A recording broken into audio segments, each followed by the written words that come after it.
Bonjour à tous et bienvenue dans cette deuxième vidéo dédiée à l'assemblage de votre site web professionnel sur WordPress. Nous verrons ici les sujets suivants. Tout d'abord, la customisation de l'apparence globale de votre site web.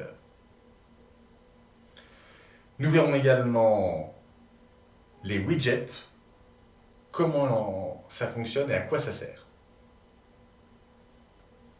Vous êtes prêts? Allons-y. Alors tout d'abord, dans cette partie, nous allons voir ensemble comment utiliser l'onglet Apparence afin de personnaliser votre site web WordPress. Démarrons tout de suite avec une mise en pratique. Alors voilà, dans cette vidéo, nous allons voir ensemble comment utiliser l'onglet Apparence. Alors tout d'abord, vous allez sur la gauche de votre site web, au niveau du tableau de bord, et vous descendez jusque Apparence. Vous cliquez et vous allez avoir apparaître les différents thèmes que vous avez sélectionnés. Ici, en l'occurrence, le thème qui a été activé, c'est le thème Go. Alors,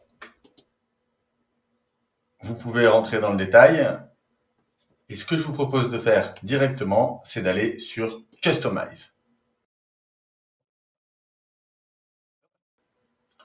Tout d'abord, vous avez le premier onglet qui s'appelle Site Identity.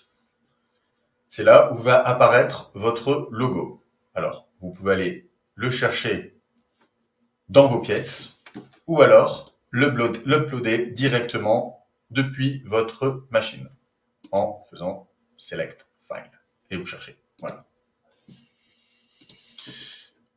N'oubliez pas d'écrire le site title, Iketana ici, mais également un tagline pour une meilleure identification.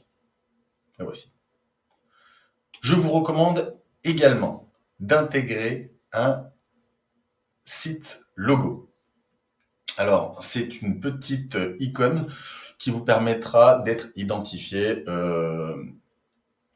quand on vous cherchera dans les favoris ou alors directement sur Internet. Voilà.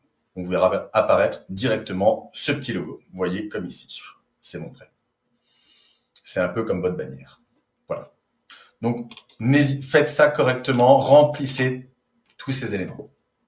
Ensuite, vous avez le site design. Alors, vous pouvez choisir design style, traditionnel, moderne, trendy, welcoming. Vous pouvez choisir au niveau des couleurs également, du set de couleurs que vous souhaitez mettre en avant. Et également personnaliser les tons de couleurs, ou alors vous pouvez le faire de façon directe. Vous personnalisez tout vous-même. Voilà. Alors, je vais vous montrer un peu comment ça fonctionne. Admettons que je souhaite mettre du moderne, voilà ce que ça donne. Je décide d'avoir du rose au lieu. Voilà. Et si j'estime que la secondary color ne me plaît pas des masses, mais que je la veux un peu plus pâle, c'est possible également.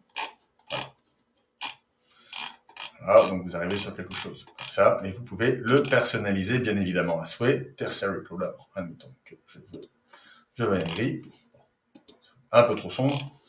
Voilà, vous avez compris le principe, c'est quelque chose qui peut être fait et personnalisé à souhait. On revient. Vous pouvez travailler directement également sur le header. À quoi cela ressemble? Est-ce que vous souhaitez un header avec le logo centré vers la gauche? Moi, par défaut, je l'ai centré vers la droite. Au milieu. Voilà, vous pouvez voir. Le background color, au niveau du header que vous souhaitez, vous pouvez bien évidemment le personnaliser. Voilà. Voilà. C'est vous qui voyez. Il n'y a aucun problème à ce niveau-là. Pareil pour le footer. Alors le footer, on se comprenne bien, c'est ici. Vous pouvez le mettre comme ça, voilà. J'ai décidé de faire par défaut un footer très simple. Voilà. Nous allons maintenant partir sur l'onglet social. Alors vous avez ici la liste des différents réseaux sociaux. Pour qu'ils apparaissent, vous avez juste à remplacer facebook.com par l'URL de votre site web. Et en fonction de ça, vous allez avoir les pages qui vont apparaître. Personnellement, je n'ai pas choisi cette option pour une question d'esthétique. J'ai préféré entrer les différents logos des différents réseaux sociaux directement sur ma page de contact, point par point. Voilà. Mais c'est un choix. Rien ne vous empêche, vous, d'utiliser cette interface, surtout si vous démarrez. C'est aussi bien, c'est simple, facile de prise en main, donc vous voyez, il n'y a aucun problème. L'onglet menu, on l'a déjà vu ensemble. Voilà. Site setting, bon, c'est si vous souhaitez créer des pages sur mesure ou par bloc. Voilà. Les widgets, on verra ça après. Et un autre élément qui est relativement intéressant, c'est Additional CSS. Donc ça, si vous maîtrisez un petit peu de CSS, ça peut être intéressant. Si vous souhaitez modifier la taille de votre header, plus grand, plus large, donc le header, c'est cette partie-là, qui se trouve ici, vous voyez, rectangle. Si vous souhaitez créer des blocs et de les personnaliser, leur donner une taille spécifique, vous pouvez directement travailler à partir de l'interface Additional CSS. Mais là, bon, il faut savoir coder un petit peu en CSS. C'est pas bien compliqué. Donc, voilà. Voilà tout ce qu'il y avait à savoir en grande partie pour débuter sur l'élément Customize de l'onglet Apparence.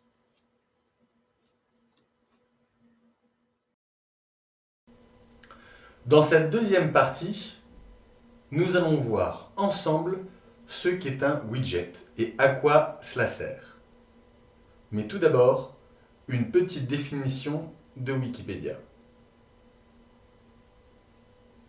Alors voilà, vous l'aurez compris, un widget est un petit module que l'on intègre dans une zone spécifique d'un site web, WordPress. Le plus souvent dans la barre latérale, mais également dans le pied de page. Il existe 17 widgets embarqués, dont 6 déjà présents dans votre barre latérale.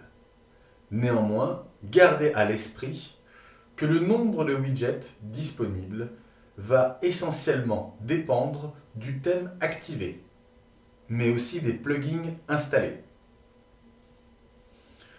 Vous êtes prêts pour une petite démonstration? Alors c'est parti! Alors dans cette vidéo, nous allons voir très rapidement comment utiliser et intégrer les widgets. Alors tout d'abord, je vous invite à aller sur l'onglet Widget. Voilà. Donc vous avez ici sur la gauche les 17 widgets disponibles. Sur votre droite, ici, le type de thème que vous utilisez qui accepte ces widgets. Voilà. Alors, donc par défaut ici, j'ai déjà 2 vidéos, mais admettons que je souhaiterais ajouter un audio en plus. Je clique ici. Je sélectionne la page sur laquelle, du moins le thème auquel je m'adresse, donc HTML/CSS sidebar, et j'ajoute le widget audio. Voilà. Si je souhaite le retirer, j'ai juste à le prendre et drag it back, le remettre. Pareil pour les vidéos, si je trouve qu'il y en a trop, je peux retirer. Si je souhaite ajouter un widget pour customiser mon HTML, je clique ici, Add Widget. Si je souhaite personnaliser, admettons, mon menu de navigation au niveau des widgets, j'ai plus qu'à Add Widget ici. Voilà. Et après, une fois que vous avez fait ça, vous n'avez plus qu'à aller sur l'onglet Customize et aller directement sur Widget pour ajouter les différentes vidéos, bandes audio que vous souhaitez mettre en place. Voilà comment ça fonctionne. Comme vous pouvez constater, c'est extrêmement simple et facile à prendre en main.